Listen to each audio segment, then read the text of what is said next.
E isso tem trazido dentro do meu coração, tem despertado coisas novas para mim.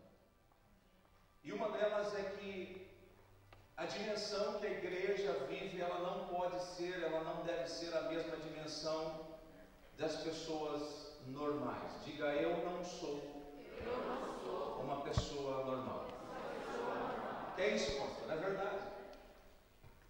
Você não pode ser uma pessoa normal. Que é isso, pastor? É verdade. Nós não somos pessoas normais. Primeiro, a Bíblia diz, o próprio Jesus diz que nós não somos deste mundo. Olha só. A gente não é desse mundo. Ele disse, olha, vocês não são. No livro de João ele disse, eu não sou desse mundo, assim como vocês também não são. Olha só, nós não somos deste mundo. Nós não fazemos parte deste mundo. Apesar disso, Deus nos deu um corpo de terra, de barro, para que a gente possa viver e habitar aqui, mas nós não somos daqui. Deus chamou a igreja para ser diferente na face da terra. Deus chamou os seus filhos para serem diferentes na face da terra. Toda vez que nós vivemos a nossa vida baseada no natural, há uma frustração no nosso coração. Sim ou não? Por que nós não conquistamos? Por que nós não avançamos? Porque os nossos olhos, o nosso foco, a nossa visão, ela não está direcionada naquilo que se diz espiritual, no que diz respeito ao lado espiritual. O homem conseguiu desenvolver na face da terra todo o conhecimento do físico do homem, a parte física do homem, mas o próprio homem tem esquecido de desenvolver aquilo que realmente o homem é, porque a Bíblia diz que nós somos um espírito. Coloque a mão no seu peito e diga, eu sou um espírito, e habito em um corpo, e possuo uma alma. Veja, nós somos corpo. E a gente vive focalizando os nossos olhos, a nossa vida, naquilo que é físico, naquilo que é carnal, naquilo que é humano. E toda vez que eu focalizo os meus olhos naquilo que é físico, naquilo que é humano, naquilo que é carnal, o que vai gerar em mim é decepção. Diga decepção. Decepção. Por que decepção? Porque a nossa realidade, ela não condiz com aquilo que a nossa alma deseja. A nossa realidade, ela não condiz com aquilo que a nossa alma sonha.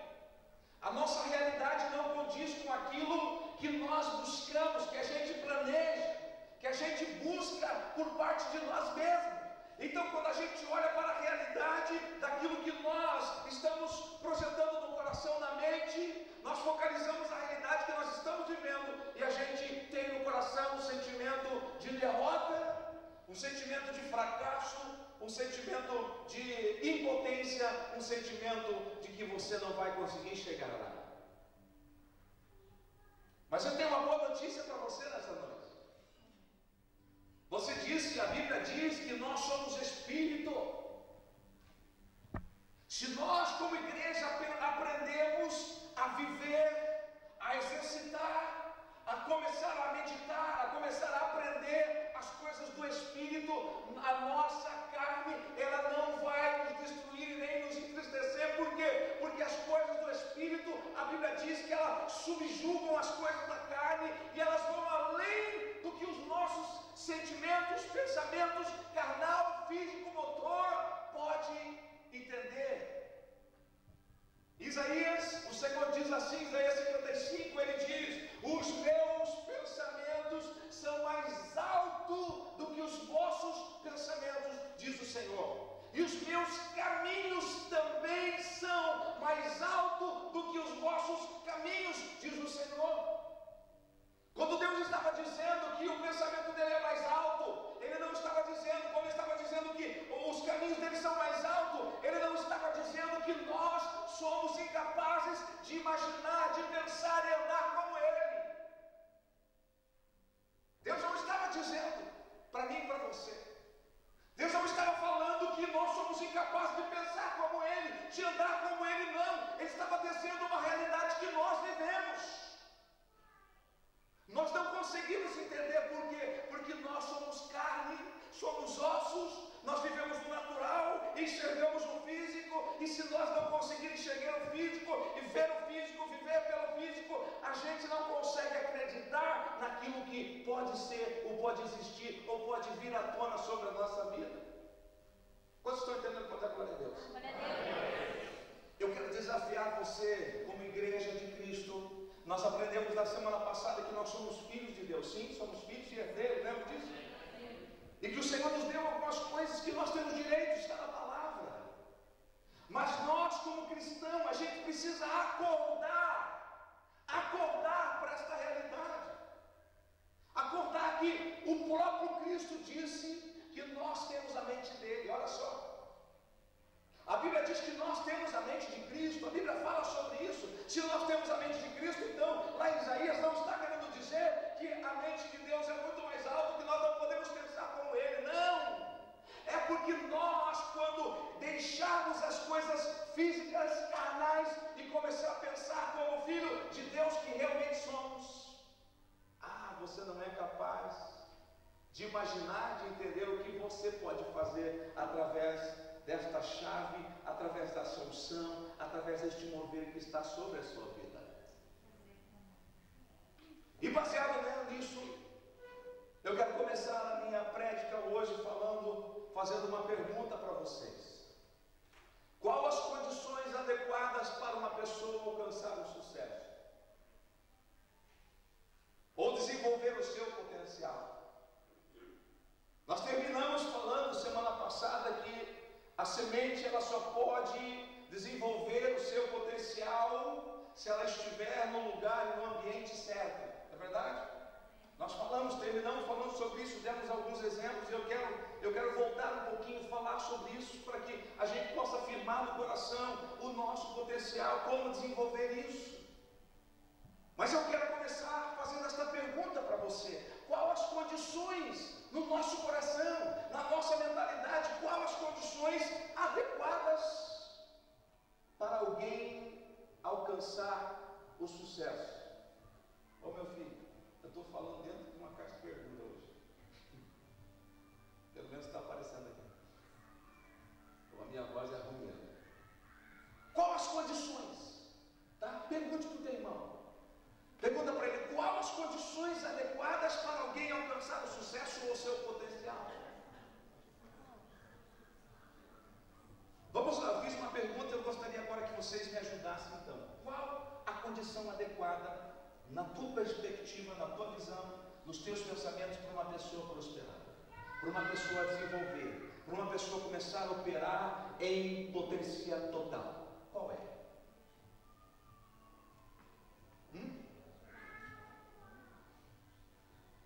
Como? Fé? Convicção. Então, condições. Lembra que nós terminamos falando de ambiente. Eu queria começar isso baseado em ambiente. Qual condição adequada, o ambiente adequado para alguém alcançar o sucesso ou o seu potencial?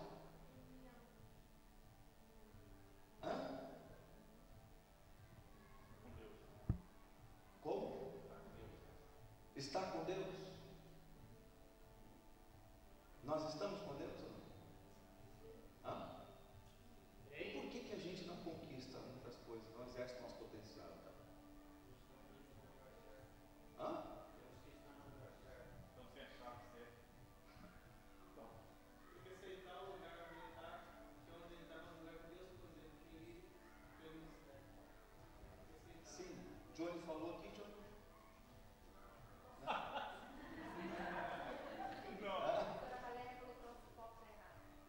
O nosso foco é errado. O que mais? Falta de conhecimento. O que mais? Determinação. Falta de ampliar a visão. As condições adequadas, o ambiente adequado, na nossa perspectiva, para a gente atingir o nosso potencial.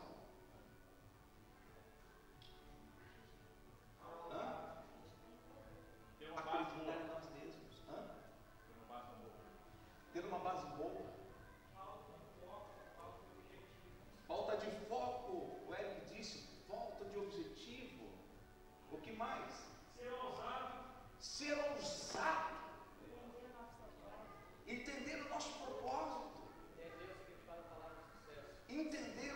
significado da palavra sucesso, muito bem. O que mais? Sabedoria. O que mais? Deixar Deus agir em nossas vidas. Em primeiro lugar. O que mais? O que mais? Vocês estão bem, muito bem. O que mais? Se entregar mais a Ele. Se entregar mais a Ele. Isso tudo que vocês estão me dizendo, Ele proporciona um ambiente, um lugar adequado para alguém arrebentar. É isso? É isso mesmo? Sim ou não? Sim? Tem mais alguma ideia? Algum posicionamento? Hã? Estratégia? Fidelidade? Disposição? Deixar o nosso eu? Estar na vontade de Deus. É uma coisa complicada, né? Estar na vontade de Deus. Não é verdade? É complicado estar na vontade de Deus. A gente acha que é fácil, mas não é. Mas hoje eu faço a segunda pergunta então. Se nós sabemos que o ambiente adequado, o lugar adequado, né, para a gente crescer, para a gente desenvolver, vocês falaram um monte de coisa, é ter fidelidade, vocês falaram, sim ou não? Você está falando? A pastora Valéria falou sobre o foco, a visão, não é verdade? O que mais foi falado sobre, o que, várias coisas aí, eu esqueci, me ajudem. Disposição. Sobre disposição. Fidelidade. O que mais? Ousadia. Foi falado sobre um monte de coisas que nós, para nós proporcionar um lugar que a gente desenvolva. Agora a segunda pergunta: quantos têm criado esse ambiente para que isso aconteça? Quantos? Hã? Sim? Uma outra pergunta então: quantos já têm desfrutado desse mover? Quantos já têm desfrutado? Quantos já entenderam o que é o seu potencial? Amém? Tem algumas pessoas que ainda não estão convictas, então eu preciso falar um pouquinho, né? Tem alguns que estão em dúvida, olhando assim, e eu vejo bem estampado nele o sinal de interrogação. E eu preciso falar para você porque eu sou profeta. Amém? Uma das premissas que utilizamos para que os nossos sonhos, desejos mais íntimos se concretizem, é que haja condições externas na nossa vida que nos favoreçam. É verdade ou não é? Sim ou não? A gente pensa que, a gente olha a nossa visão, os nossos sonhos, eles vão ser alcançados se as condições externas da nossa vida, eles sejam favoráveis para nós. Isso é uma realidade. Agora olha só, sempre condicionamos o início do processo realizador a fatos e recursos externos que venham de uma forma ou de outra servir de sinal ou proporcionar elementos que necessitamos para nós agir, para crescer, que nos influenciem, que nos deixam desenvolver o nosso potencial, mas nós sempre acreditamos que fatores externos, eles estão ligados ao nosso crescimento. É verdade isso não? Olha só, há um sonho dentro de nós, todos nós sonhamos, ou não sonha, tem alguém aqui que não sonha? Sim ou não? Quem sonha, deu glória a Deus bem forte. Eu sonho. Eu tenho muitos sonhos, tanto é que eu sonho acordado, eu tenho dificuldade em dormir às vezes, porque eu sonho, eu fico sonhando, a minha mente delira, sabe? E eu comecei a entender uma coisa, eu disse: Deus, esse negócio é assim mesmo que funciona. Sabe o que Deus tem falado comigo? Enquanto você não viver, enquanto você não comer, enquanto você não gerir, enquanto você não dormir, enquanto você não acordar, enquanto você não pensar, enquanto você não sonhar, enquanto você não viver com aquilo que você deseja, nunca vai se tornar realidade. E aí eu comecei a entender por que aquilo que Deus colocou nas minhas mãos começaram a se tornar realidade. Porque eu durmo pensando naquilo, eu acordo pensando naquilo, eu amo pensando naquilo, eu dirijo pensando naquilo, eu vou para a igreja pensando naquilo, eu acordo pensando naquilo, eu faço tudo pensando em crescimento.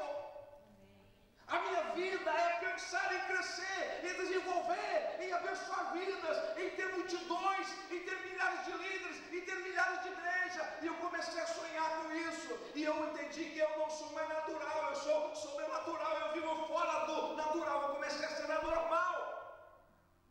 Porque só os anormais conquistam. Só os doidos conquistam. Os normais, eles não têm medo de se expor e têm medo de entender que as coisas que são conquistáveis, elas têm que ser conquistadas, sabe, sem o normal, sem o timidez, sem medo, sem isso, sem mais aquilo, sem aquelas condições que nós achamos que tem que ter para a gente conquistar. Eu aprendi que uma pessoa que Deus chama, Deus escolhe, Deus colocou sementes na nossa vida. Eu tenho aprendido que essa pessoa, ela começa a ser anormal. Porque os normais não conseguem conquistar. É verdade isso, não é?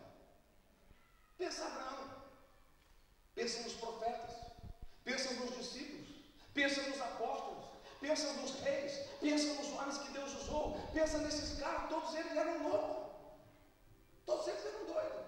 Imagina, o Elias manda, o sol vai parar, eu vou orar, o sol vai parar, o cara era doido. É verdade ou não é? Pedro dizendo, Deus, tu está andando sobre a água, eu também vou andar. O cara era doido para sair andando no meio do mar. Se ele não fosse doido, ele não tinha entrado na água. Os caras eram doidos. É verdade ou não é? Paulo fez tanta loucura por amor à palavra, fazia coisas doideiras sobre a unção do Senhor. Davi, um homem que conquistou, que foi um dos maiores reis de Israel, mas ele era doido, enfrentou a ursa, enfrentou o leão, foi lá, enfrentou o gigante, quando todo mundo estava com medo, o exército todo com medo, ele disse, eu vou lá. O cara era normal, era suicídio, é verdade ou não é? Mas ele era ousado, porque quando uma pessoa é chamada por Deus, ela começa a entrar na anormalidade, que quer dizer, para o mundo é anormalidade, mas para Deus é sobrenatural. Você pode dar glória a Deus por isso? Então veja, os aspectos financeiros, culturais, educacionais, geográficos, saúde, idade, relacionamentos, redes de influência, além de todos os outros, se levantam como monstros sobre a nossa vida. É assim ou não é? Relacionamentos, aspectos financeiros, nossa, a gente olha para a nossa realidade e não consegue ver como sair daquilo. A gente olha para o nosso aspecto cultural, a gente começa a entender, mas eu sou brasileiro, eu não vou conseguir ser nada neste país. A gente começa a olhar a nossa educação, pastor, eu tenho pouca educação, pouco estudo, então eu não vou conseguir ser nada nunca. Isso é uma mentira, isso não é verdade. Aspecto geográfico, eu não estou no meu país. Eu sei que você passa por isso. Às vezes saúde, eu não consigo mais, a minha saúde não deixa. Às vezes a idade, relacionamentos, às vezes relacionamentos nós olhamos e a nossa vida conjugal, às vezes ela não nos dá condições de ver algo novo para nós. E a gente começa a definhar dentro desses pensamentos vazios. Eles nos roubam, usurpam a nossa capacidade de projetar, sabe, de uma realidade e construir uma visão de Deus para nós. E eu venho aqui hoje como profeta de Deus dizer para você que tudo isso não pode ser condições para você ser quem você é. Nada disso é condições para atrapalhar quem você verdadeiramente é, querido. Amém? Amém? A gente fica às vezes acriolados, amarrados a esses fatores. Sabe, o nosso sonho, ele não é mais forte do que a realidade. Sabe, os nossos sonhos, às vezes, nós começamos a acreditar que não é mais forte que a nossa realidade. Por quê? Porque a gente está cego, vivendo uma situação que a gente não vê como sair dela. E a gente fica sem ação na realidade. E aí vem um sentimento que a igreja, eu quero sacudir você nesses dias, e você não pode entrar nessa onda de adaptar na nossa existência, na nossa realidade presente, que é a frustração. Você não pode aceitar isso como realidade para a sua vida. A frustração não pode ser uma realidade para você. Sabe, as condições que estão ao teu redor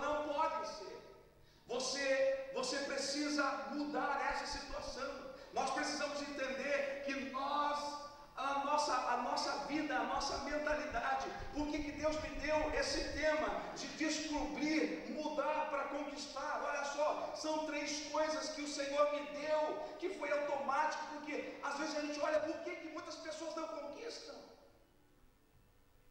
Porque elas não descobriram ainda quem são, não descobriram o talento que têm, não descobriram a autoridade que tem, não descobriram ainda a fé que está dentro dela, está intrínseca dentro dela, não consegue entender quem ainda ela é. Se nós não descobrirmos quem a igreja é, quem nós somos, a gente não consegue conquistar. Josué só conquistou porque ele sabia quem ele era junto com Deus. Uma vez eu preguei uma mensagem lá em Suíno, muito tempo atrás, sobre fazendo uma dupla com Deus. Muito tempo atrás. Que muitos homens, eles olhavam a vida deles, não eram nada, mas eles entendiam que juntinho com Deus, eles podiam fazer proezas. A gente sem Deus não pode fazer nada, e isso ele mesmo disse, que nós vamos ler aqui. Ele mesmo disse em João 15:5, ele fala sobre isso. Olha, ele diz assim: sem mim, ele diz, nada podereis fazer. Olha só, isso é uma realidade. Você está conseguindo entender o porquê que a igreja ela não pode viver num mover natural? Não pode viver. E o mover, a chave que abre o mover para o sobrenatural é uma coisa chamada fé. A chave que abre a porta do natural para o sobrenatural se chama fé. A fé é uma coisa que a igreja precisa entender melhor o que ela é, como que funciona. Eu disse semana passada, e eu gosto de falar, frisar, porque é uma coisa que tem queimado no meu coração. O Espírito Santo tem falado: meu filho, fale sobre fé, porque a igreja ainda não sabe, não descobriu o que a fé é capaz de fazer na vida delas. A gente vive frustrado por causa da falta de fé. A gente vive triste por causa da falta de fé. A gente vive desanimado por causa da falta de fé. A gente vive desmotivado por causa da falta de fé. A gente vive no natural por causa da falta de fé. E o Senhor nos disse que Ele nos deu a fé. É Ele que nos dá a fé. Ele já nos deu. Nós temos a fé na nossa vida. Nós temos isso dentro de nós. E nós precisamos, deixar de ser refém de um ambiente que nos tem escravizado, tem nos arrastado a viver apenas o natural, e nós não temos conseguido entender e nem andar pelo sobrenatural de Deus. E esse é o segredo da nossa vida. O cristão, ele precisa entender que o andar nosso não é por vista, não é por aquilo que vemos, não é por aquilo que nós enxergamos, mas é por aquilo que nós cremos. Amém. Nós precisamos entender isso de uma vez por todas. De uma vez por todas. Eu não posso, eu tenho que me negar. Eu tenho me negado até o último a viver por fé. A realidade é essa, não é. A fé diz que é outra. Pastor, mas é impossível. Isso é o que eu estou vendo, impossível. Mas a minha fé diz que é possível. A minha fé diz que é possível. E eu preciso andar nesse mover de fé, queridos, e não de vista. Olha só, ambientes impróprios, eles causam a falta de milagre na nossa vida. Realmente essas condições externas têm nos levado hoje a afundar, a nos aprofundarmos nesta vida que eu falei agora há pouco atrás. Os nossos sonhos são migrados à derrota, as nossas motivações são levadas por terra. Por quê? Porque as nossas condições, aquilo aonde a gente está, aquilo que os nossos olhos estão focalizados, tem nos arrastado e tem nos levado para lá. Agora veja bem uma coisa importante para nós entendermos. Eu vou voltar a ler o texto que nós lemos semana passada, que eu terminei aqui. Mas uma coisa importante é que a pessoa com que nós andamos, uma pergunta para nós: tem acrescentado valores sobre nós?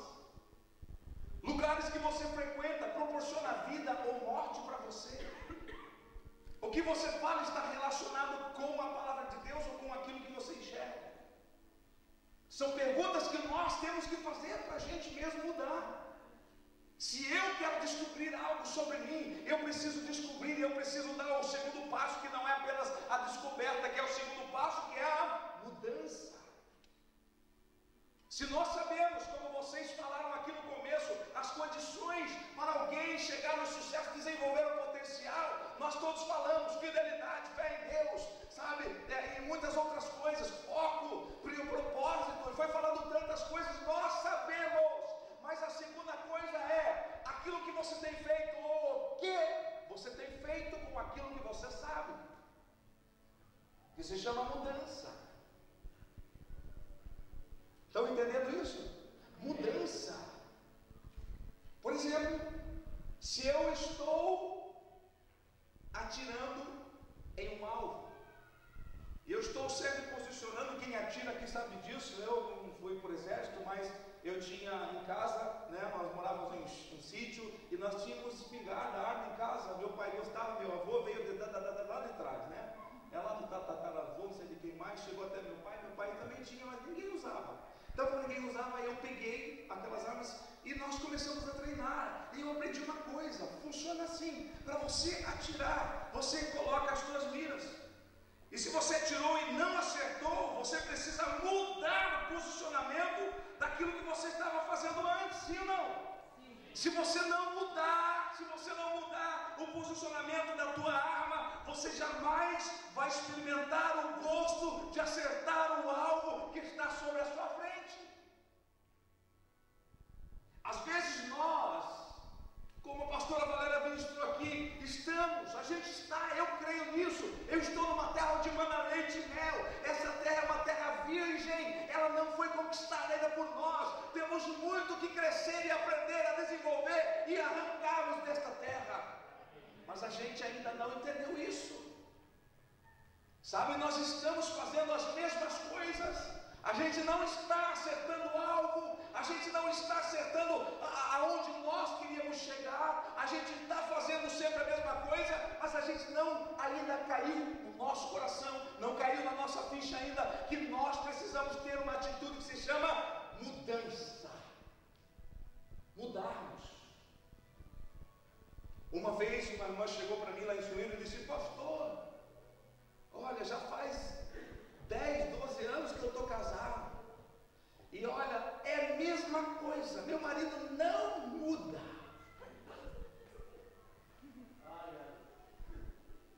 Não muda. Mas por quê, pastor? Pastor, eu odeio uma coisa que ele faz, e já fazem 12 anos e continua do mesmo jeito, sabe? E eu perguntei: e o que você faz quando vê isso? Eu meto a boca.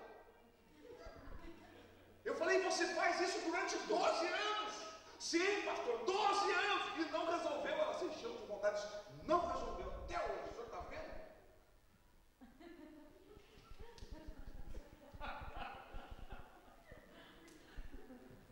Aí eu disse assim: minha filha, 12 anos atirando errado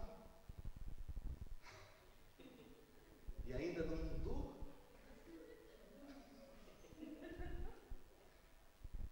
Você consegue entender? 12 anos sofrendo, pastor. Mas o que você fez nesses 12 anos? A mesma coisa toda a vida. Entra ano, passa ano, entra ano, passa ano, entra ano, passa ano. E a situação é a mesma. Aí eu fico pensando: Deus deve olhar lá no céu e deve ficar doidinho do trono, com vontade de dar um chupaco. Filha, 10 anos já, não deu certo, muda a estratégia, pô. Muda a estratégia, faz diferente. E aí, pastor, como? Falei: filha, muda a estratégia, começa a chamar de amor. Você já foi, pastor, mas você tem com raiva, mas exercita o autocontrole, o autogoverno. Começa a falar outras coisas, pastor. Começa a falar, eu falei: fala para ele, amor, veja bem, começa a falar carinhosa, dengosa, fala com ele assim, você vai ver. Pastor, eu fiz, há quantas vezes? Uma vez? Não, faz mais. 12 anos atirando errado, quer acertar agora na primeira? Não, começa a fazer de novo. E ela começou a fazer. Ela disse: pastor, sabe que deu certo?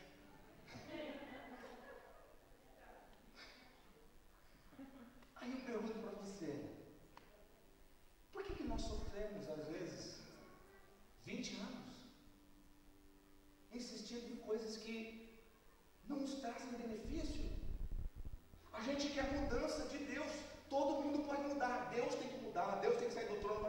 a gente, o marido tem que mudar, a mulher tem que mudar, o pastor tem que mudar, a igreja tem que mudar, os pastores têm que mudar, porque igreja nenhuma aqui para mim em Londres presta. Não, isso aqui é pequeno para mim.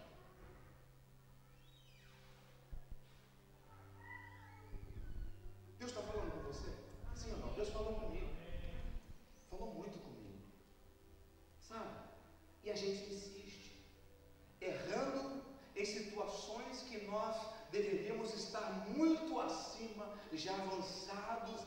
Paulo falou sobre isso em Hebreus. Pedro também falou isso. Pedro disse assim: ei, vocês já estavam na hora de comer pirão, virado, feijão, tutu de feijão, comida forte, alimento de macho, churrasco de... Mas ele se decepciona, John, ele se decepciona. Sabe, os escritores hebreus, ele se decepciona dizendo, e Pedro também diz assim: olha, vocês deviam estar comendo essas comidas fortes já, e ainda ele volta lá atrás, vocês ainda têm que voltar aos primeiros rudimentos, diz Paulo em Hebreus. E Pedro fala assim: vocês ainda necessitam de leite, leitinho. Sabe o que é isso?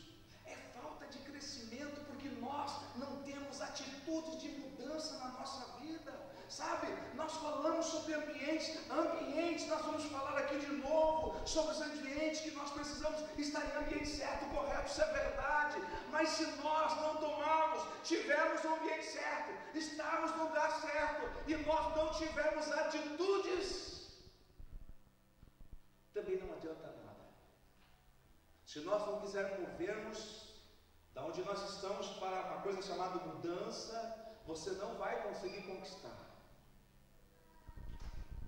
Hoje eu fiquei muito feliz, a minha esposa, me disse assim: amor, hoje eu escutei uma voz falando comigo. O que diz? Como é que foi, amor? Como é que foi que a voz disse?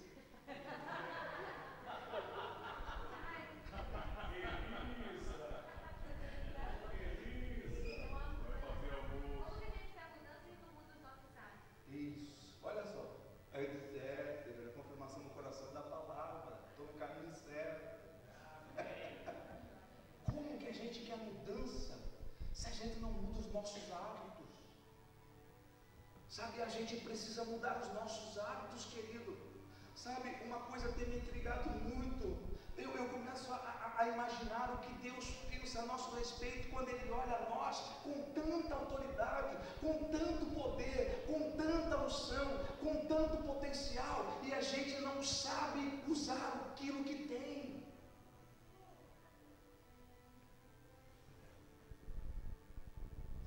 Não sabemos usar aquilo que nós temos. Queridos, a semente plantada em uma terra árida, seca, ela também vai definhar. Pastor, o que é isso? Já vou explicar para você. Se nós colocarmos um peixe numa água suja, uma água que não é potável, ele vai adoecer, vai morrer. O que nós entendemos com isso? O que nós aprendemos? Que o ambiente onde nós estamos, se esse ambiente não tem proporcionado crescimento para nós, de duas uma, ou você muda o ambiente, eu sempre falo isso, ou você se muda do ambiente, querido. Uma vez eu falei isso, e eu quero chocar você hoje com uma palavra que é bíblica.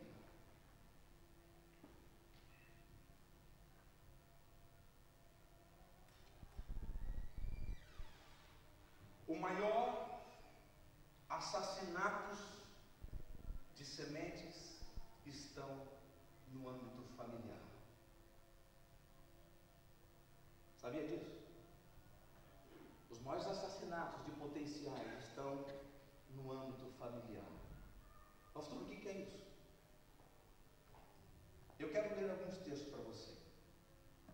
Primeiro, aquele que... Lembra Marcos 6, que nós acabamos de ler, que nós lemos na semana passada, dizendo que Jesus tinha ido para Nazaré, e ele tinha ido para a sinagoga, estava pregando, e algumas pessoas começaram a ficar admiradas de tanta sabedoria e milagres que ele fazia, mas de repente alguém chega e diz assim: ei, esse aí é o Zezinho, filho da Maria, que mora aqui, nós conhecemos os irmãos, a irmã dele mora aqui com a gente, ele é aquele cara, aquele menino que estava aqui. E aí, a conclusão que eles chegaram é que eles ficaram decepcionados, ficaram desiludidos, a Bíblia diz, desacreditados de Jesus. Lembra disso? Sim ou não? Ficaram desacreditados de Jesus. Aí, eu quero ler aqui na versão, sabe o que eu coloquei aqui? Na versão NTLH, ela é mais forte. Diz assim, o verso 4, diz assim: Jesus disse, um profeta é respeitado em toda parte, ele diz. Marcos 6, 4. Menos, ele diz, na sua terra, entre os seus parentes e na sua própria casa.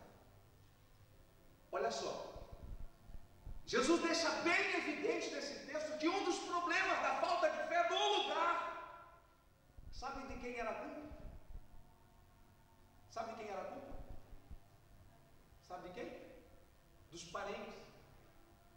Ele deixa bem claro nesse texto, ele diz assim: olha, o profeta, ele tem respeito em toda parte, menos na sua terra, entre os seus parentes, porque parentes e família têm um significado bem diferente, e nós não entendemos isso também. Ele diz assim: olha, entre os seus parentes e na sua própria casa.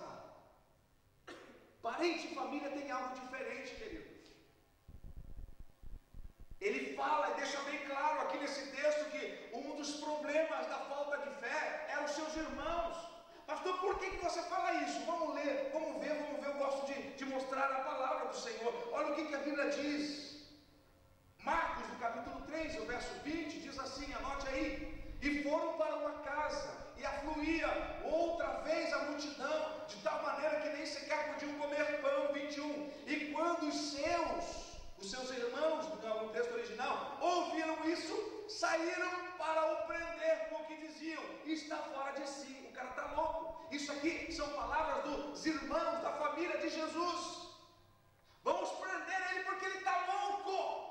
Ele quer falar coisas de sobrenatural, quer achar que é Deus, quer falando coisas aí que é absurdo. Nós vamos prender ele. Isso era uma mentalidade da família. Isso era uma mentalidade dos parentes dele, melhor dizendo. Lá em João, anote isso para João, no capítulo 7, vamos ler o absurdo que acontece com Jesus. João, no capítulo 7, versículo 1 até o 5. Olha só, eu vou ler para adiantar. E depois disso, acharam aí? Amém. Capítulo 7, verso 1. E depois disso, Jesus andava pela Galileia. E já não queria andar pela Judéia, pois os judeus procuravam matá-lo. 2.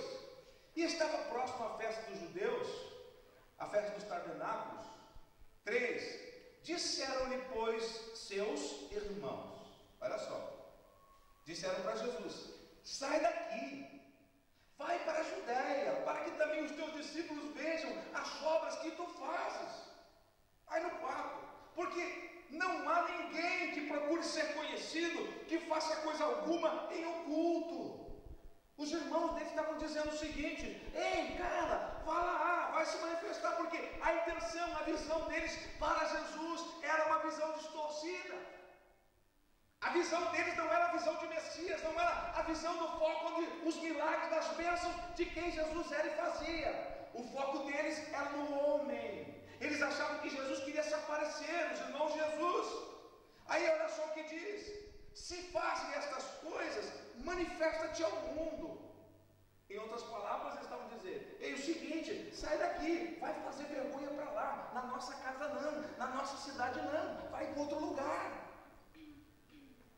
Agora, o 5 é pior, porque nem mesmo os seus irmãos criam nele. Olha aí, o que eu disse antes de falar sobre isso aqui? O maior assassinato de sementes está no âmbito familiar. Pastor, por que você está pregando contra a família? Não, de maneira nenhuma. Eu quero que você entenda hoje. Por quê? Por que que Deus, sempre quando Ele quis usar, Ele quis explorar o potencial de alguém, Ele disse: sai da tua casa. Você já parou para pensar nisso? Quando Deus queria usar a vida de Abraão, Ele disse: Abraão, sai da sua casa, do meio da sua parentela. Você conseguiu entender isso? Ele não disse: sai do meio da sua casa, do meio da sua família, porque a família de Abraão era a esposa dele. Os parentes eram os pais, os irmãos que ficaram para trás. A família dele era a esposa. Não tinha filho ainda, ia ter. Mas se tivesse filho, Deus dizia: isso é a tua família, os teus parentes, deixa para trás. Deus sempre disse: sai. Quando o Senhor Jesus veio, manifestou-se em carne, né, como diz João 1, Ele manifestou-se em carne, habitou entre nós, e Ele foi escolher os seus discípulos. A primeira coisa que Jesus fez foi o quê? Deixa tudo para trás e segue. Olha só, pastor, mas isso não é, pastor, não é ruim, é antibíblico. Não, eu vou explicar algo para você. A nossa família, ela tem, de uma forma, um sentimento certo, eles fazem o certo de maneira errada. A família, pai, mãe, tem a tendência de proteger demais os seus filhos. Eu estou falando alguma mentira aqui? Não. Quando eu protejo demais os meus filhos, eu estou trazendo benefício para eles? Não. Mas isso é engraçado porque toda mãe acredita que não está protegendo.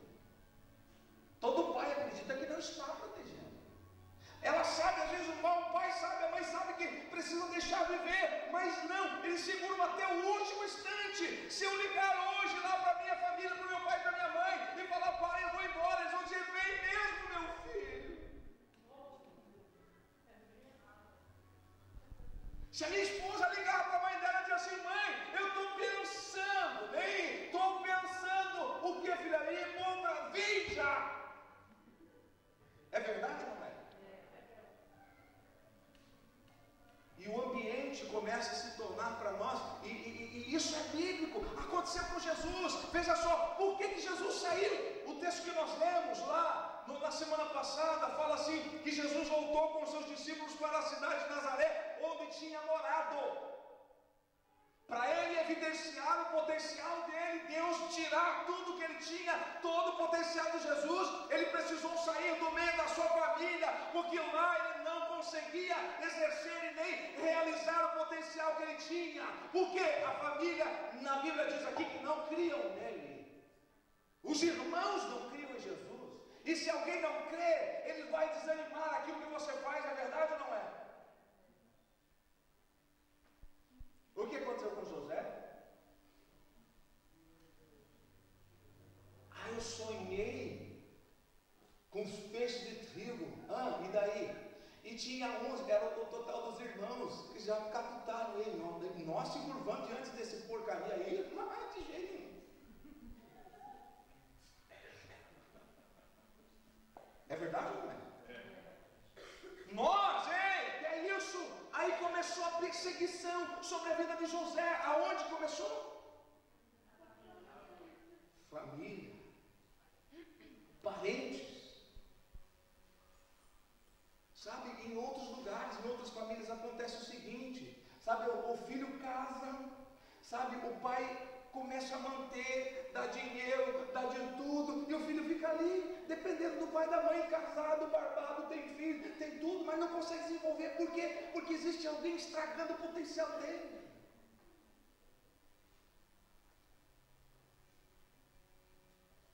Veja o que acontece com o nosso Messias, a pessoa que é a nossa base.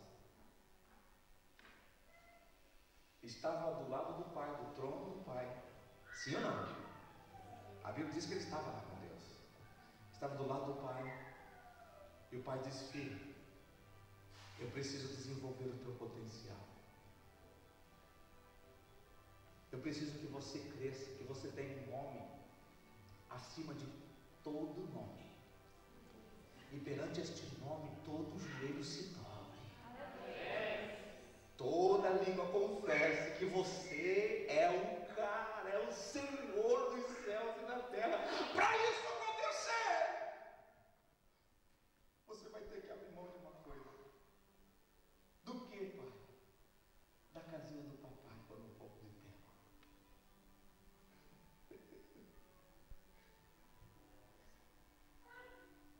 A Bíblia diz que ele se despiu de toda a sua glória. A Bíblia fala sobre isso. Quem está na escola aí está estudando um pouquinho sobre isso. A natureza humana e divina de Cristo.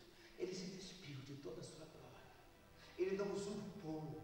Filipenses, mesmo sendo Deus, ele não usurpou ser igual a Deus, mas ele se submeteu, ele se sujeitou na forma de servo, dizendo: Pai, é gostoso demais estar aqui juntinho com você, é bom demais estar na nossa casinha, desfrutando dos anjos me servindo. Eles falam do toda hora: Santo, Santo, Santo é o Senhor dos Exércitos.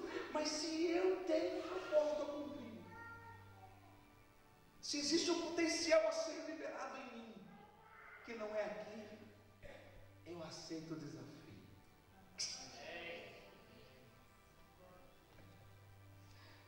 Aceita, filho, aceita. Então é o seguinte, você vai viver uma condição humana, sabe o jeito que os humanos vivem, limitados. Não era para ser assim, porque lembra quando nós fizemos o primeiro semelhante a nós, Adão? Lembra, filho? Lembra? Então lembra que ele tinha condições, capacidade espiritual, autoridade, governo, se locomover. Ele não precisava ser limitado, mas ele escolheu a limitação. Lembra? Então ele disse assim: você vai ter que viver igual. Abre mão da casinha do Pai. E é engraçado que não foi só o lado divino de Jesus que abriu mão, o lado terreno também ele teve que abrir mão.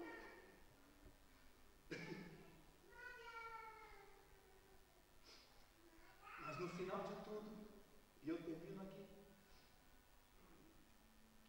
ele diz assim: Pai, está consumado. Amém. Está consumado.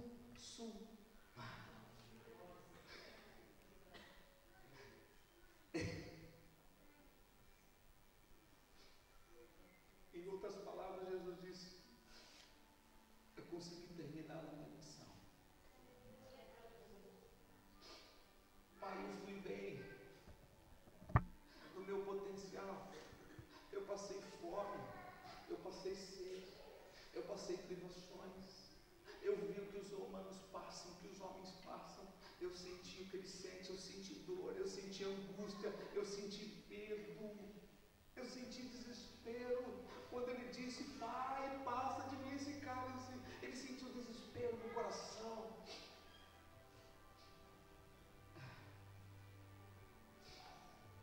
Mas a Bíblia diz que ele foi recebido nos céus.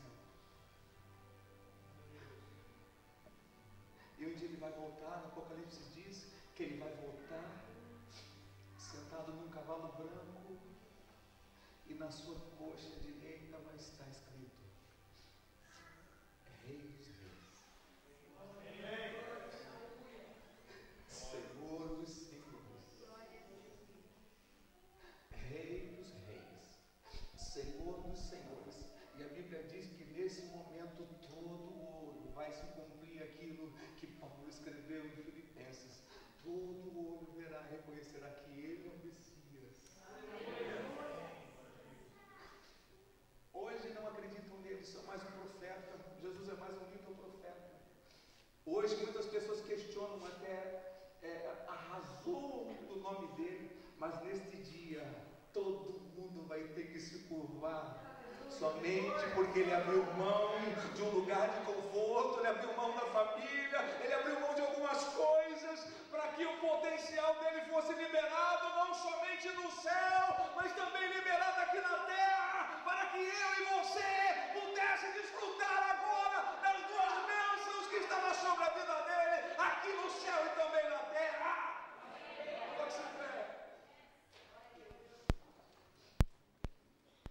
Tem muita gente que fica reclamando: pastor, mas lá no Brasil era bom. Querido, lá no Brasil mas eu tenho convicção hoje que lá no Brasil o meu potencial não seria liberado do jeito que está sendo aqui. O Brasil é muito bom, sabe, mas eu entendi isso. Eu glorifico a Deus por isso, porque Deus me trouxe para cá pelo seu misericordioso amor, para evidenciar em mim aquilo que Ele gostaria que fosse evidenciado. Então meu coração está aberto para agradecer a Deus, porque aqui no final das contas, aonde Deus nos coloca para evidenciar o nosso potencial, a luta sim, a tribulação assim, a sofrimento assim, mas a Bíblia diz, nós lemos aqui, que também há um tempo de glorificação, exaltação. Eu quero orar por você nesta noite, eu quero abençoar a sua vida. E antes de você sair daí, eu quero te dar um conselho. Quer desenvolver o seu potencial? Do lado do papai e da mamãe? A menos que o papai e a mamãe tenham uma visão de águia, e dizem, vai.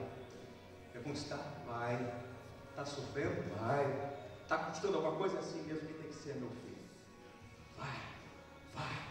Vai, vai. E a Bíblia diz que nós somos flechas na mão dos valentes. Os filhos são como flecha nas mãos do valente.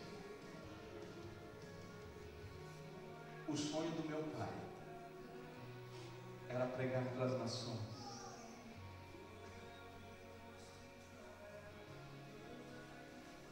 Ele sempre dizia, o meu sonho é pregar pelas nações. Mas ele não conseguiu. Mas a semente dele conseguiu. Aonde você não for, os teus filhos vão vir. Aonde você não conquistar, os teus filhos conquistarão. Aonde você não pisar, os teus filhos pisarão. Aonde você não alcançar, os teus filhos alcançarão. Mas é necessário que você entenda isso hoje. Hoje. Abra mão de coisas que estão te prendendo o teu potencial, ambientes que você vive que não está desenvolvendo o teu potencial. Você muda o ambiente ou se muda do ambiente, querido. Sai do seu lugar agora, quero orar por você.